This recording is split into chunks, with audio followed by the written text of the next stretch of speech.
Municipal ఎన్నికల్లో BRS బీజేపీలకు ఘోర పరాజయం తప్పదని కాంగ్రెస్ అసెంబ్లీ ఇన్ఛార్జ్ వెలిచాల రాజేందర్ రావు అన్నారు. కరీంనగర్లోని కొత్తపల్లిలో గల వెలిచాల ప్రజా కార్యాలయంలో రాజేందర్ రావు సమక్షంలో పలువురు కాంగ్రెస్ లో చేరారు. రేకుర్తి మాజీ సర్పంచ్ నందెల్లి ప్రకాష్ ఆధ్వర్యంలో 200 మంది పార్టీలో చేరగా వెలిచాల రాజేందర్ రావు కండువాను కప్పి పార్టీలోకి ఆహ్వానించారు.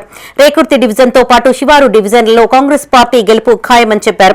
నందెల్లి ప్రకాష్ ఆధ్వర్యంలో పెద్ద ఎత్తున బీఆర్ఎస్ నుంచి కాంగ్రెస్ లో చేరడం అభినందనీయమని తెలిపారు.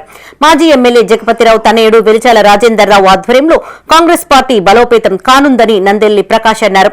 కార్పొరేషన్ ఎన్నికల్లో రాజేందర్ రావు నేతృత్వంలో కాంగ్రెస్ జెండా ఎగరవేయడం ఖాయమని ధీమా వ్యక్తం చేశారు. ఈ కార్యక్రమంలో నందెల్లి ప్రకాష్ తో పాటు KP charitable trust chairman Ponnala Tirupati, రైతు సంఘం అధ్యక్షులు అస్తపురం నర్సయ్య, ఆప్తాలమిక్ ఆఫీసర్ జగన్మోహన్, కాంగ్రెస్ మహిళా అధ్యక్షురాలు అవరు లత, కాంగ్రెస్ నాయకులు కార్యకర్తలు పాల్గొన్నారు.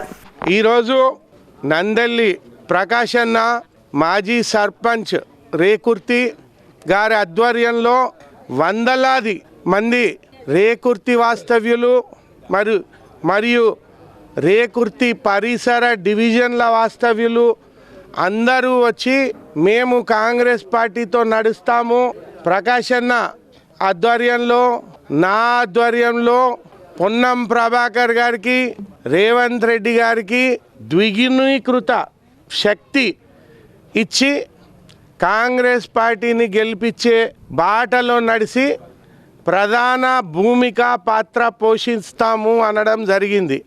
నేను వారందరికీ నా హృదయపూర్వక ధన్యవాదాలు తెలుపుతున్నాను. గతంలో జగపతిరావు గారు ఏ విధంగా అయితే కరీంనగర్ నియోజకవర్గానికి పనిచేసారో ఆ విధంగా వాళ్ళ నాన్న ఇచ్చిన మాట ప్రకారంగా ఈరోజు వాళ్ళ కుమారుడు రాజేందర్ అన్న నేను కూడా కరీంనగర్ ప్రజలకు సేవ చేస్తా అని పాపం భార్య పిల్లలు డబ్బులు హైదరాబాద్ ఢిల్లీ అన్ని విడిచిపెట్టుకొని కరీంనగర్ నియోజకవర్గంలో ఉన్న ప్రజలకే సేవ చేయాలి, నేను వస్తున్నా, నాకు డబ్బులు ముఖ్యం కాదు, భార్య పిల్లలు ముఖ్యం కాదు, కరీంనగర్లో ఉన్న ప్రజలే ముఖ్యమని ఆయన అన్ని వదిలిపెట్టుకొని ఆయన వచ్చిన కాబట్టి ఈ రాజేందర్ అన్నకి ఎప్పుడైతే కరీంనగర్ నియోజకవర్గ ఇన్ఛార్జ్ ఇస్తామని అనుకున్నారో ఇవ్వాలి ఎప్పుడు వస్తారా అని అందరు ఎదురు చూడడం జరిగింది.